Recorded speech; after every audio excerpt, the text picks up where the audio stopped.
In this video, we will walk through what employers are actually required to pay for social security in Denmark, how the system is structured, and what this means for your total employment cost if you are hiring in the Danish market.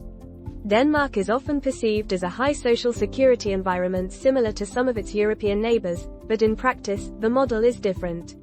Instead of large percentage-based employer social contributions, Denmark funds most of its welfare system through general taxation.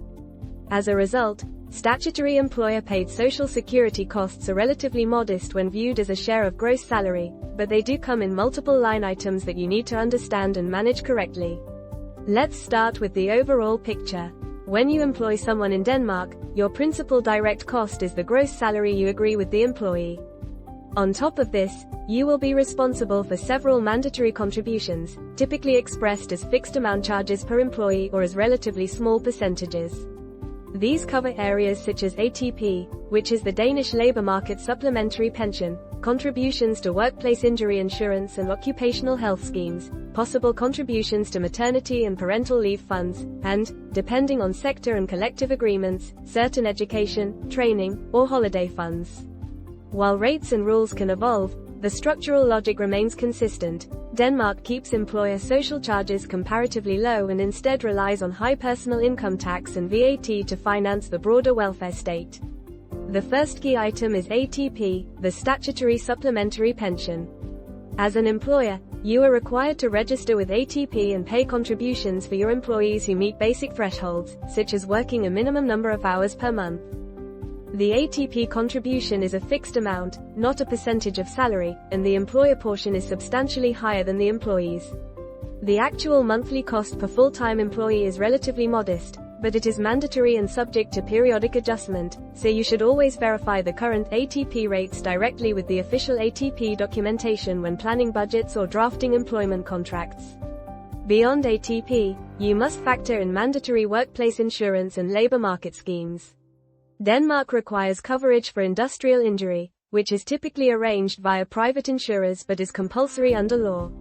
Premiums are risk-based, so your cost will vary with your industry and the type of roles you employ. Office-based staff will be cheaper to insure than employees in construction or manufacturing.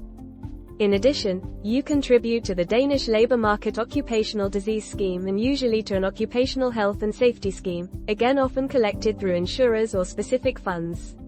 These costs are not expressed as a single national percentage. They depend on your insurer, your claims history, and your sector risk profile, so you should treat them as a discrete cost category and get specific quotes before finalizing your cost model.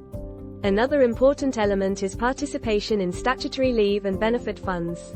Denmark's framework for parental, maternity, and sickness benefits is largely run through public systems, but employers participate financially through specific funds.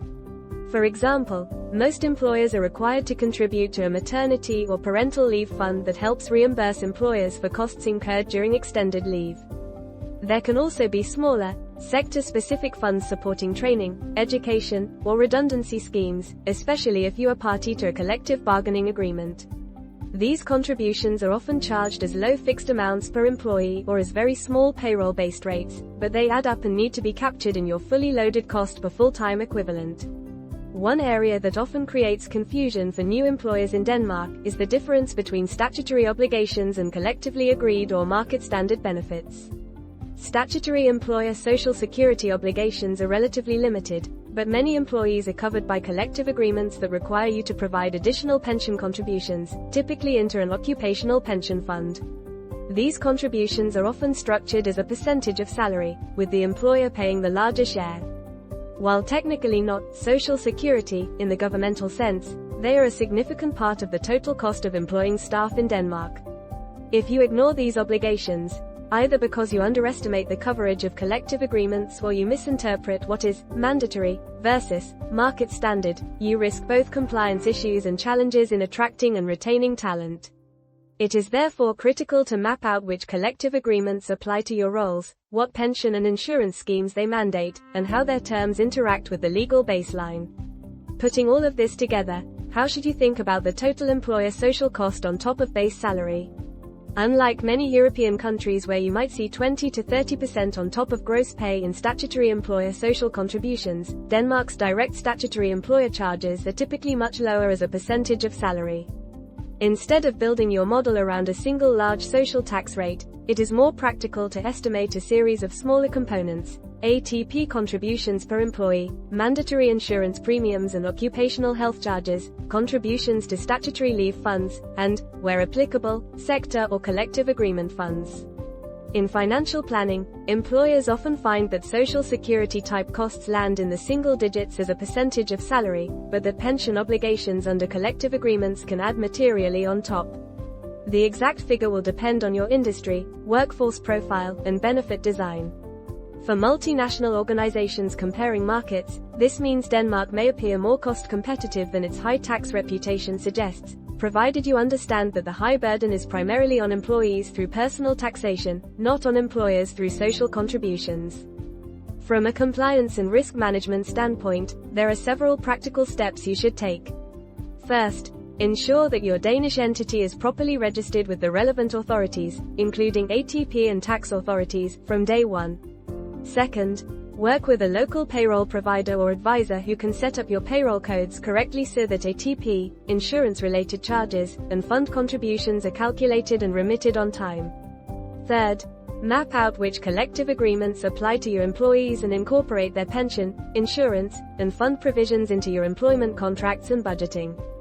Fourth, review your setup at least annually to capture any changes in statutory rates or new obligations introduced by lawmakers or through sectoral bargaining. Failing to comply does not just create financial risk in the form of arrears and penalties, it can also damage your employer brand in a relatively small and well-networked labor market. To conclude, employer social security costs in Denmark are characterized by a relatively lean statutory framework, funded through a combination of fixed-amount contributions like ATP, mandatory insurance schemes, and specialized funds, with additional costs often arising from collective agreements rather than from broad social security taxes. If you are used to working with large, headline employer contribution rates in other countries, you will need to adjust your mental model and instead track several smaller but mandatory items, supported by accurate local payroll processes and legal guidance. By doing this, you can budget effectively, stay compliant, and present competitive employment packages in a market that values transparency, security, and strong social protections, most of which, in Denmark, are ultimately financed through the tax system rather than through heavy employer social contributions.